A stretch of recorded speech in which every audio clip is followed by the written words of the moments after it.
Our next panel discussion of the day is on the topic future-proofing communication with AI and tech. And I know everybody is intrigued by AI these days, isn't it? How are we integrating it in our communications? How are we learning more about it? Is it replacing us? Are we working with it? What's going on there? So, future-proofing communication with AI and tech. We have our panelist here with us.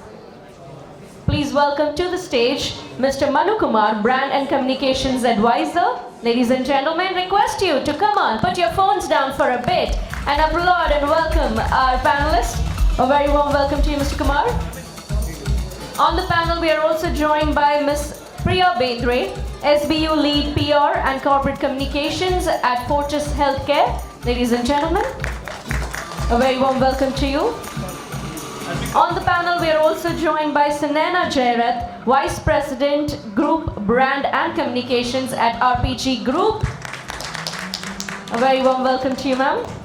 And moderating this session is our very own Mr. Satrajit, Chief Operating Officer Events at afaqs.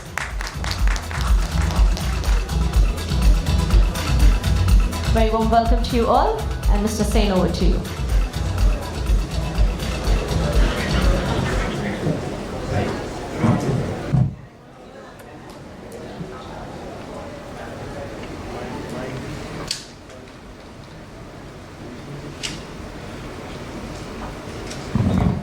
I'll use this one. So much for AI and so much for tech. Anyways, so you have to be, doubly cautious when you really talk about AI these days. Everybody seems to be an expert on AI. Without cutting it, without really delving into how great AI is and how really AI can help us in our daily and day-to-day jobs, I really want to come to my panelists here, right, and want to understand where in the communication business is it that you all are using AI in your day-to-day jobs, right? Just 2 weeks back we had one of our flagship conferences on digital marketing. And we had, the digital marketers there who were all gaga over, how AI is helping them, crunch the data, how AI is helping them understand data and implement better campaigns.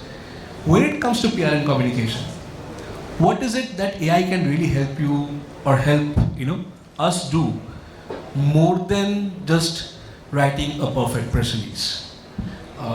Over to you, Sunaina. I'll start with you. Thank you. So the first one. Okay, I think the other panels before us, all of them spoke about communication, and the one thing, empathy, and the one thing that came out is that PR and communication is, at the core of it, it's about being able to convince people. And to be able to convince people, you need to understand who you're talking to, and therefore what is it that you can talk to them. AI in that respect is working on, my limited understanding, is that it's working on data that is being fed to it, it's learning from that data, and it's creating something that it feels is suited for a large number of, a very homogenized set of audiences. So, where AI can therefore help, I think in a lot of research-led jobs that we all need to do from in communication is where AI can help us. It has definitely helped us in crunching reports, trying to get sharper insights, and in some places it also helps to remove biases from your analysis and assessment. Because as human, when you're trying to analyze your coverage or your competitor or your peer's coverage, there'll be some element of bias that can come in. So sometimes AI tools help as an objective third party to give you a very unbiased assessment and biased understanding. Research and analysis definitely helps it. And I think at times, if you want to proofread your document, though I wouldn't rely too much on AI because, again, as I said, for me personally, I think documents, communication is, from a PR lens, from a communication lens, it it has to have a soul. A lot of content that I personally feel comes out from AI tools is clinically perfect, does not have a soul. So that's what I'll delve deep into how RPGs, you as a group is using AI. But before that, Priya, what's your take? How, as an industry, AI benefits PR and communication? So in healthcare, AI is being adopted rapidly. In India as well as globally. WHO is a very good example of how AI is being used. WHO looks at real-time data, vast amounts of it, and actually identifies where disease threats are, where there is a potential risk. And it actually looks at the data to understand what kind of population could be at risk, issues advisory, issues precautionary measures, the local population and the caregivers to prepare themselves better. I mean, what better than that to actually safeguard communities while putting out the right information. In healthcare, WHO also has a team of virtual assistants. What they do is they help you traverse the journey of healthcare, right from booking an appointment to getting admitted for a surgery, for example. It's just everywhere. Every step of your healthcare journey is personalized with AI because of the kind of access that it gives you to relevant information. Interesting that you mentioned about healthcare, because this will lead us to the things that Fortis as a company is doing. But before that, Manu, I would want to come to you and understand. You have seen both large corporates being a part of it yourself and being a consultant to new age startups. Who do you see are more agile when it comes to usage of AI, and how does AI really benefit these two segments of business? Thank you for having me here. AI is the new buzzword.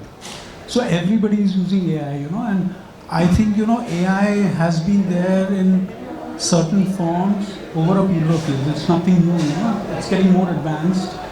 There are more companies, there are more investments happening. Companies have realized that, they want to incorporate AI. Most of the companies don't know. We just know ChatGPT and DeepSeek, etc., which is there, okay?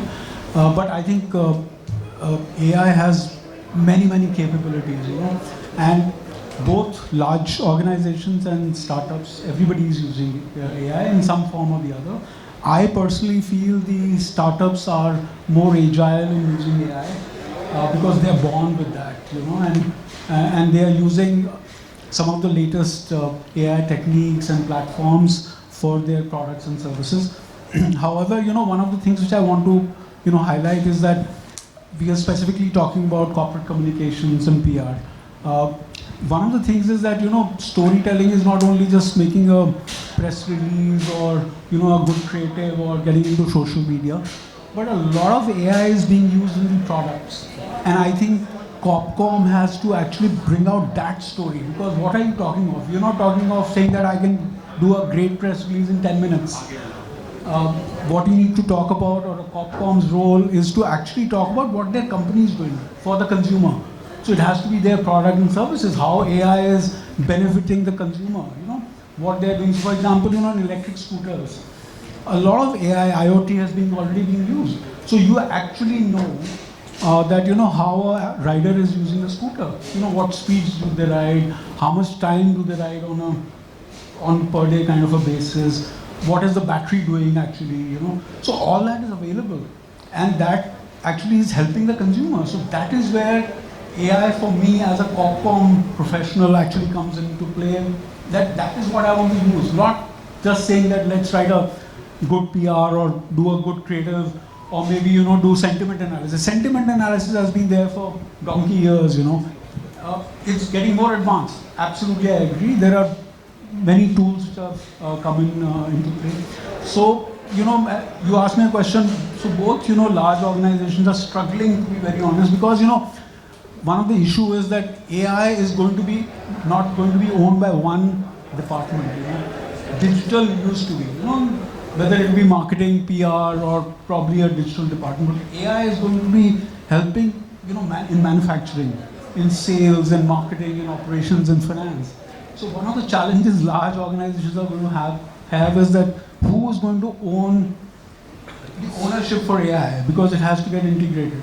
and so will be, whether it's marketing will own it, or Corpcom will own it, or someone else will own it. So I think that is a bigger challenge in larger organizations. Smaller organizations are more agile, and there is not that kind of bureaucracy which is there. Interesting that you bring this point up, because this opens up a question to Sunaina actually. Large organizations, is it that tough? So I think breaking this into two parts to what Manu said, how large organizations are using AI from a business use case.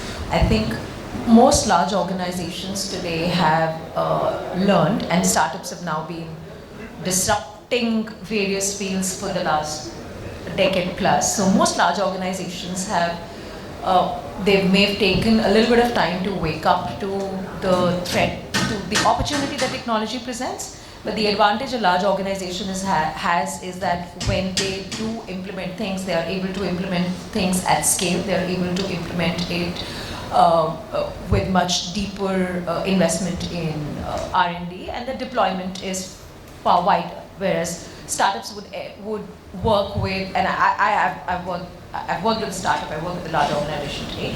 Startups are able to, depending on the philosophy, typically able to ship fast, sometimes fail fast, sometimes hit fast, but the scale of what implementation of a large organization can do is obviously higher than startups. So I think in terms of adoption of technology from a business use case, both are at a good pace, and like at RPG we have innovation and integration of technology in various fields, and given that we are fairly diverse, so from what future technology can do for automotive businesses, whether it is CH to plantation businesses to EPC to infra, life sciences also. And that's another advantage of a larger organization, that you can also see multiple use cases of technology in different industries, different fields, different use cases. So that's, I think that even at RPG we see that happening very, very strong, very, very strongly. In fact, tomorrow is when we are celebrating our innovation day, where we will see in-house innovation coming from across the organization. So that's another interesting factor, that you have you're able to create platforms where people across the organization are also able to chip in with their ideas and everything. So that entrepreneurial innovator mindset is no longer restricted just to startups. The second point of using AI or technology broadly in communication, I think any tool that can enhance the output of what you're trying to deliver is always a good thing. Enhancing productivity is always a good thing. However, I would always be cautious of a sensitivity of the tool I'm using and the data I'm inputting into that tool. So as an organization, all of us will have, if you have integrated any AI platform, you will have organization AI platform which are safer for you to use when it comes to inputting company information. All of you have heard about Samsung cases and multiple cases where internal documents have been uploaded, and that's not been great for the organization. So and if you have an organization approved tool that you can use for improving your productivity, improving efficiency, creating better formats, why not? It's always good to be updated with technology. Personally, we work with a set of tools that are given to us, that are approved by the organization. So we are also fairly okay in terms of sharing company-specific information. So I think on both fronts, there are certain advantages that startups have in terms of speed of execution, but there are certain advantages that large organizations have in terms of scale, scope, and impact of the execution. Yeah, so digital transformation as a whole is a true story, and I think it wouldn't have been possible without the large organizations taking from large businesses and large conglomerates to large consumer-facing healthcare verticals. Specifically on healthcare, right? We heard Manu speak about implementation of AI in the product level, so that also creates a story that can be told. Healthcare is, as a category, is not a product, it's a service. In service, how do we implement AI in that product level? So AI in healthcare, like I mentioned earlier, has to come with the guardrails of empathy. I mean, if that's not in place, it's just reckless conversation that you're trying to build around, your products. So the way we work around it is we try to understand what is the sentiment. I mean, there's always a product that you're wanting to talk about, or there's always a service that you're wanting to talk about. But is that what the consumer wants, or is there something that is the need of the hour that you're probably, not looking at? So doing a sentiment analysis is most important, not just to understand what else is in the segment, but also to understand how is the competition presenting probably the same product, and trying to build your narrative in a way that it stands out. One, two, it doesn't offer the same thing which people may then be not unsure about making engagements about. I feel the other element also is that in healthcare we look at how is the competition dealing with crisis. We try to learn a lot from how the response is looking like. We try to learn a lot from what is the response time. Is it a mass response? Is it a personalized response? Is it a corrective response? We try to do a lot of learning that way. The other thing that we also do, and that's something that we've personally learned from different examples that we've seen. So, for example, there was a mobile phone manufacturer a couple of months ago. It started facing criticism on social media because their batteries started overheating and exploding. The pace at which they issued recalls for specific batches, the pace at which they issued apology and basically said that we'll take corrective action, it did not just protect the brand, but it also protected the fact that they were coming up with a new line which was not hampered. There's a lot of learning that we can also adopt. I'm not saying that everything becomes a use case, so it works for X, so it will work for healthcare. It basically, it has to be very, very subjective. But like I said, with us, we try to be very, very, we try to take a very personalized approach from the top of the funnel to the bottom of the funnel. So from building awareness to building preference, we are there in every step of the way for all our consumers. Interesting that you mentioned about a situation in crisis communication. Manu, I'll come to you and I'll give you a situation basically, right? You were with a large EV company earlier, right? And we all know EVs, the mishaps that happen. In a scenario where there is a crisis, right? If you were the the communication head there, how would you have tackled it, and where would you have taken the help of AI in this? So, before I answer this question, I just wanted to add one small thing here, which is a little unrelated to the question you asked me, is I think, one of the important things which probably Rohit spoke when he was speaking to Shrikant, is I think, upskilling of the manpower is extremely important. We are all talking of AI and then saying that, it will take away jobs, etc. Yes, it will. If you don't understand new technology, you will lose your jobs, or you will probably get relegated to the background. So you will have to start using. First, I always tell people is that earlier it was important to know the right answers. Today it is extremely important with AI to ask the right questions. So that is the change, and asking the right prompt. There are courses where, if you can do a right prompt, it can give you a brilliant, and it is on everything. You can actually ask them questions about stock market, etc., etc. So it is very, very powerful. So you need to understand the subject and actually ask. So that is the upskilling which needs to happen in every field, whether it's comms or any other department, And I think that's extremely important. And not only saying that, it's ChatGPT, because the field is extremely vast today. Coming to your point, so, that was a major crisis, not only for one organization, but for the entire industry, okay? And that actually set back the EV industry, especially the two-wheeler industry, by a couple of years, because, sales went down and people were very skeptical. They're still skeptical about it. Though there has been a lot of new technology which has come into the battery, thermal management, etc. See, one of the things which happened was that, companies actually were doing sentiment analysis on social media. People are talking about it. People felt, it was just one-off cases happening because of extreme heat, because of not using the vehicle properly, not charging. But then they started realizing that there was generally something very intrinsically wrong with what was happening and how people were using it. And that, I think, came from the actual consumers who were starting to put videos, etc. And companies started realizing, so did we, you know, if you want to ask about us, that we started realizing that this is a big issue, and then, you know, companies started working on those issues, and so did we. You know, so today, the benefit of having digital or social media is that consumers are actually giving you first-hand information, and both good, positive and negative, and how you actually take that information and use it. Now with the help of AI, you can churn vast amount of data across channels, you know. So sometimes what was happening was companies were only, monitoring X or Instagram or Facebook or maybe Google, etc., which were popular ones. But there are a lot of forums which are there, which are hidden in the background, and a lot of consumers actually go there. There are regional forums, you know.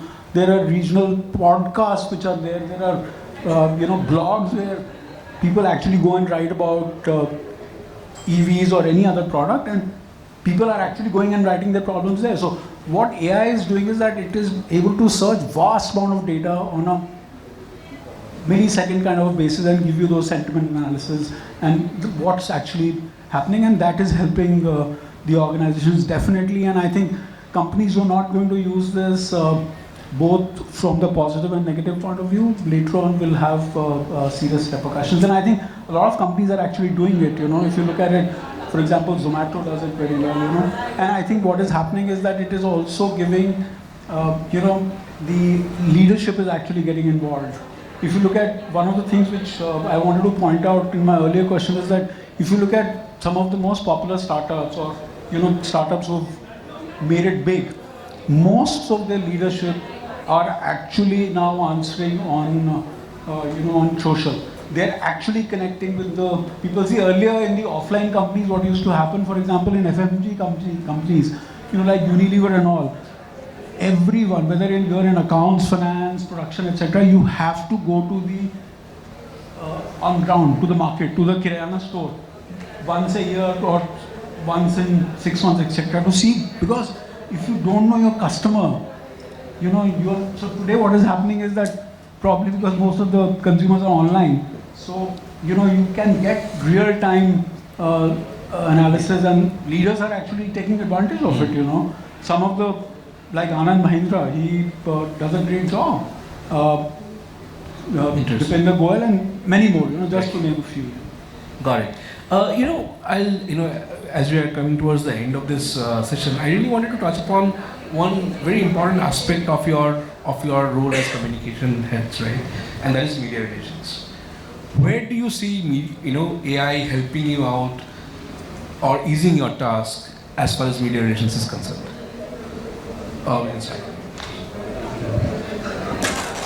See, I think, again, media relations has always been and will probably always be about how well are you able to connect with a person.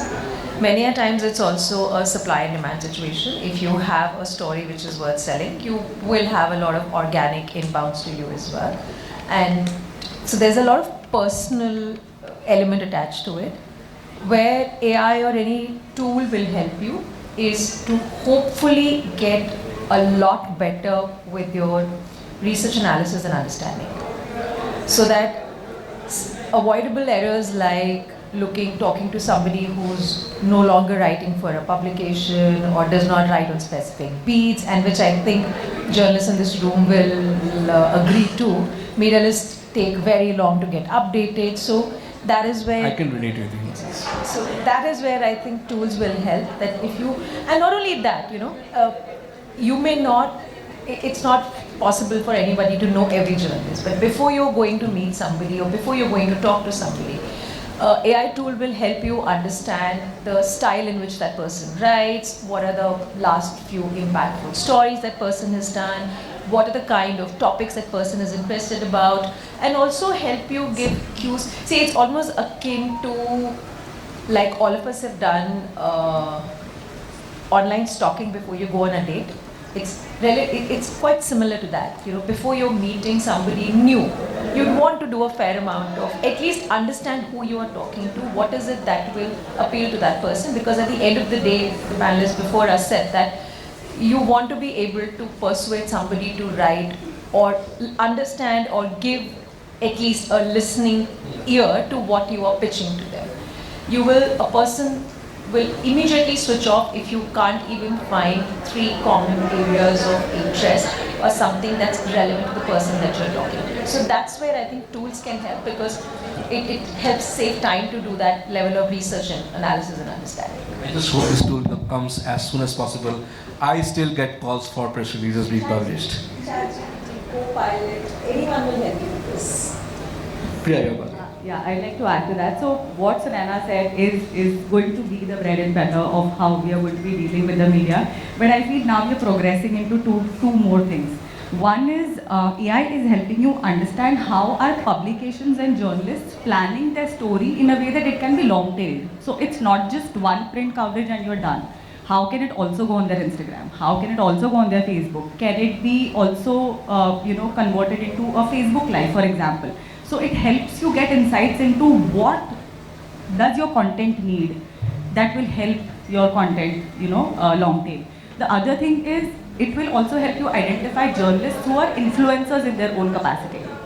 So how do you engage with them beyond the realm of the press room to understand, hey, this is something interesting I have to offer. Would you be able to pick it up in a personal capacity? Because of course you are an influencer in that sense. So how do you, use that bit of insight and sort of build your story? So, like she said, the bread and butter will remain. I mean, you will have to go to the media knowing very well what do they write, what is palatable, do they also cover other segments. But I think these two newer nuances will really help people get stories in the digital space that will remain forever. Interesting. Manu, your take? So quickly, what I feel is that apart from what all these ladies have said, is I think, it will help organizations become more proactive about the kind of stories and narrative they want to put in, See, one of the things in comms is always saying that, you put out your narrative. But you need to understand, the narrative you're putting out is going out to the consumer. Is the consumer interested in your narrative? Because no brand in their right sense is going to write negative about themselves or saying that, we made a mistake and we did it. Very few brands do, okay? So I think it will help you in becoming more proactive, understand what the consumers are looking at, and if the brand is able to respond in that sense of the fashion, it will be more interesting for the consumers as well, because I think we only target the journalists. Please understand the stories being read by your consumer or your stakeholders. It could be anyone, whether it's a government or your shareholders or a consumer or employees.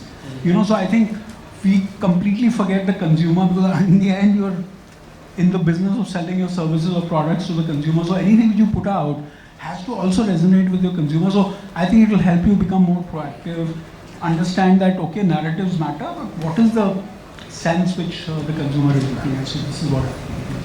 Thank you. Well, just as AI is, AI has just scratched the surface. I think we have just scratched the surface about this discussion here. We could have gone on and on, but time is a constraint, and I hope, and I am not a bot, I'm a human at the end of the day. But I would like to, open it up for a couple of questions. Yeah, Madhurima. Yeah. If you can address the question to whom you are.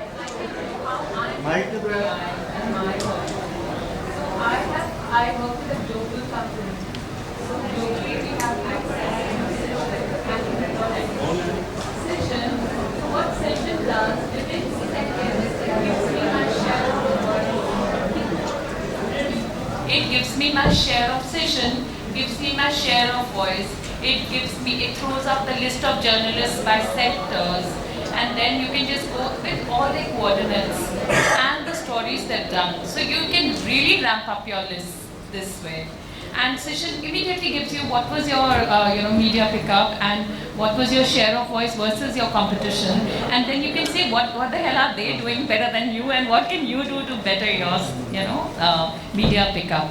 So I think this is what we've got access to globally in my market too, and I'm using that to ramp up my media list, because I'm now going beyond the journalists I work with, and I believe we can do a lot more given the kind of work that we do, which is really diverse. Okay, any questions? And I request if you can keep it to a question rather than a comment.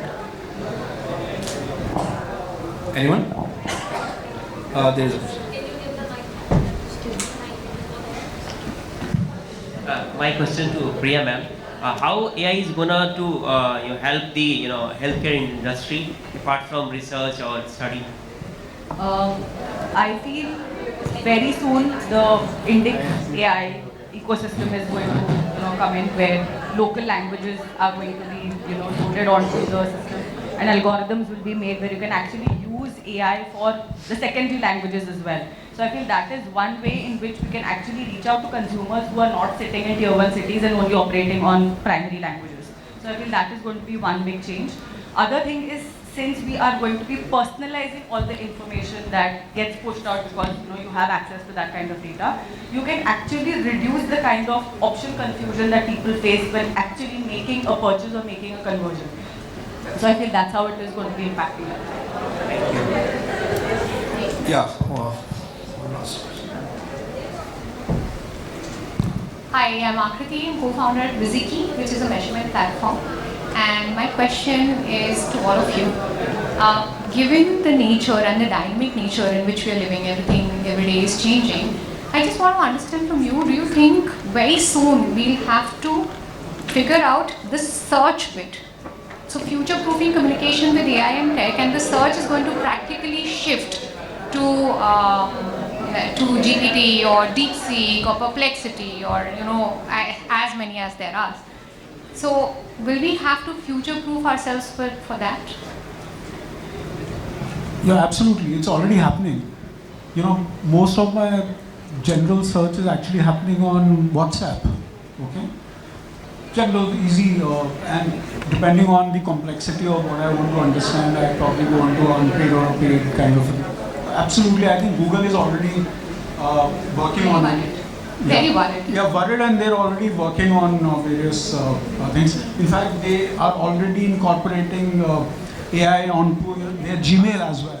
Yeah. So because Gmail is used more frequently, so if you want to ask something which is to actually work on, so it's already happening. Its short and sweet answer is yes, it will be, because I have not, and in my example, probably months I have not gone to Google search for general search, which I do. Because I get better answers, and I get in all shapes and sizes. I have to say, give me 3-word answer, give me a 4-sentence, give me a LinkedIn post, which a lot of people use, they don't mention. Just a counter question, sorry Manu. I'm asking, do we need to serve AI because people are really getting their facts from AI? How will we as comms folks serve AI? And what will we need to do for that? So, one of the things which you need to do is that there has to be, for some time or even for certain functions, the human intervention has to be there. The supervision for over AI content has to be there. For example, we have not spoken about, but ethics, okay, in communication, the information which goes out, or transparency, etc. So there has to be a human intervention or human supervision over what AI is actually putting it out. Plus, I think one of the things which needs to be done is that there has to be standards, especially from the comms folks, because they put out external information. They're not just using it for their own internal purpose. Is to actually very clearly mention out that this is an AI-generated post or comment or Absolutely. I think, yes, we're thinking about ourselves, but that scale of human intervention, when somebody is searching for company facts and they are using AI, and they are using that to push it out anywhere, maybe LinkedIn, etc. That I think is going to be a massive and a fantastic challenge to take care of. Yeah, it will be. See, as but there are tools which are going to get added on to it, to make sure that the right kind of information goes out. Because right now what is happening is that, it is picking up what is available. That's the fact of life, it picks up what is available on the web and puts it out. But as soon as the machine starts learning more and more about it, companies in fact will have to, ensure that the right kind of information about them is available on the web. They need to, also, because that is another different set of stuff, which probably the reason you're asking that question is because one of the organizations, you will be probably playing a role, similar kind of organizations, etc., will have a role in actually putting out the right kind of information about organization, and that's a big challenge, you know. Great. I think we were criminally short on time. So on that note, we'll wrap this session. Thank you so much, my panelists, for your time, and thank you, audience. I hope it was worth it. Thanks.